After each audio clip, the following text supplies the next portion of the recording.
friends, fellow bookworms and bibliophiles, and today, Potterheads.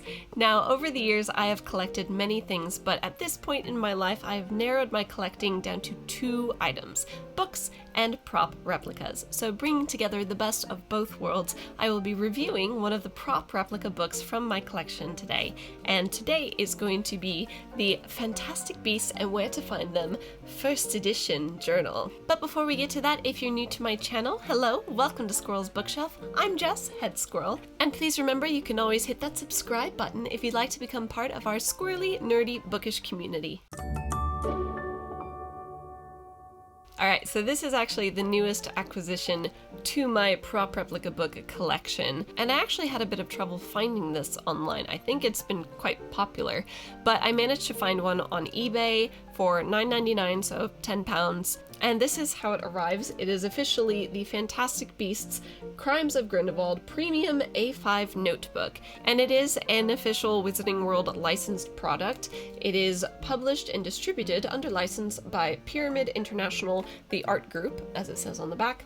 And like I said, it is a notebook or a journal. It is 240 pages. They're lined. So I'm just going to take this off for a moment. I am not going to be using this as a journal at all. I am going to be using it as a replica to sit on my shelves, and my ultimate goal is to actually remove the journal pages and insert the text block from an actual Fantastic Beasts book to make it a book. If I do manage to do that successfully, I will film it, and I will put a video link up here somewhere in my future, so that if you'd like to do the same, you can follow the steps that I use and make your own first edition Fantastic Beasts and Where to Find Them. Now, I did know when I bought this that it was a notebook and it would have a bunch of features for a notebook that I would not want in a prop replica. So in my review of the quality of this, I am taking into account the fact that it is designed to be a notebook. So for instance, this elastic strap, a couple of reasons I don't like the elastic strap, and even if you decide to use it as a journal, I would recommend just at least taking it off the front cover, if not removing it entirely. I will actually be cutting off the strap as soon as I'm done with this video. It will leave some holes in the back cover, unfortunately, but I guess I'll just display it from the front all the time, which is fine. So yeah, so that elastic strap has to go. But even, like I said, if you're going to use it as a journal, I would recommend removing it because the boards themselves, while they are hardback, they're not particularly sturdy. They do have quite a bit of flex in them. And this elastic strap over time will warp your journal, and you probably won't want that. You can actually see already on the back cover that that strap has done some damage to the back, and that's having just arrived at my door. I would at least loosen that off. Aside from that, we also have a small elastic strap to put a pen in. This should be pretty easy to cut off, which I will be, if you want to do the same thing as me, not that you have to. And then in addition, it comes with a ribbon bookmarker. Now, as far as the quality of the exterior of the book, we have quite a few things to talk about. Now, the design itself is gorgeous. I mean, it is a Mina Lima design. If you don't know, the graphic designers of all of the Wizarding World films are Mirafor Mina and Eduardo Lima, and their company is called Mina Lima, and they are fantastic. They are my design heroes. So obviously the design itself is gorgeous and is going to look gorgeous on your shelf. Even from a few inches away, it looks absolutely stunning.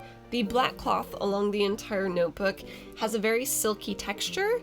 I kind of suspect that it's actually quite a cheap material, but it does have a nice feel, and it feels slightly premium because it has that silkiness to it rather than just a cotton cloth. And then the decoration itself, you can see, is very shiny.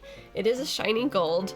It's not the best print though, I have to say, because even just having gotten it brand new, there were already spots all over where the gold has started to flake off. The other thing is that it wasn't printed straight.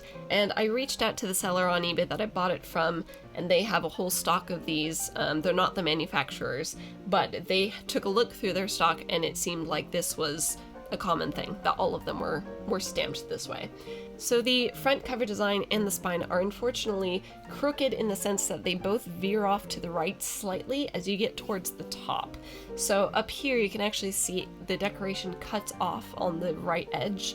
The spine especially, it's nice and lined up right here at the spine foot, but if the farther up you go, it starts to veer slightly off to the right, to the point where at the top it's actually overlapping onto the front joint, and that is rather disappointing to me. I wish it were at least printed straight. I could deal with the other imperfections, and I guess I won't notice it too badly glancing at it from time to time on my shelf, but I will notice it because I notice these things. The last thing with this print is probably the most minor in the grand scheme of things, and that's when you're looking at it from a short distance, it looks very detailed and looks very crisp, but when you look up close, particularly with the lettering, any fine details, you can see it actually the most on the back of the book because there isn't as much detail to distract you, but the printing itself isn't actually all that crisp. There's a bit of fuzzy haloing around every single bit that has been stamped. So that is, again, slightly disappointing, but